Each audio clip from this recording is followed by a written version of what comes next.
Hello আমার নবম শ্রেণীর শিক্ষার্থী বন্ধুরা, আমরা আগের ভিডিওতে দেখিয়েছিলাম অক্ষাংশ এবং অক্ষরেখা সম্পর্কে।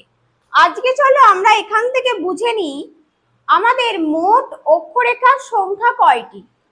দেখো, আমরা কি জেনেছিলাম আগের ভিডিওতে, যে আমাদের 89 ডিগ্রি পর্যন্ত উভয় গোলার্ধে অক্ষরেখা আমরা ধরি।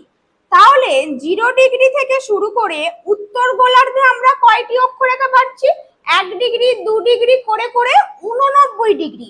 এবং দক্ষিণ গোলার্ধেও আমরা 89 ডিগ্রি পর্যন্ত আমরা অক্ষরেখা ধরি, অর্থাৎ উত্তর গোলার্ধে 89টা এবং দক্ষিণ গোলার্ধে আমরা 89টা অক্ষরেখা ধরি। তাহলে উভয় গোলার্ধে 89টা করে, তাহলে 89 ইন্টু 2 এবং 0 ডিগ্রিটাও তো অক্ষরেখা, নিরক্ষরেখা, তাহলে এটাকেও আমাদের ধরতে হবে। তাহলে +1, তাহলে দেখো 89 ইন্টু 2 করলে আমরা 178, আর 0 ডিগ্রিটার জন্য +1, অর্থাৎ মোট হচ্ছে 179টি অক্ষরেখা আমরা পাই। এটা কিন্তু তোমাদের পরীক্ষায় আসে, মোট অক্ষরেখার সংখ্যা কয়টি। তাহলে আমাদের সমগ্র পৃথিবীতে আমরা মোট 179টি অক্ষরেখা কল্পনা করি।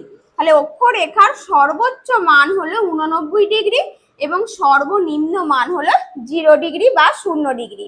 তো আশা করছি তোমরা এই অক্ষরেখার সংখ্যা নির্ণয় করতে দিলে তোমরা অবশ্যই পারবে।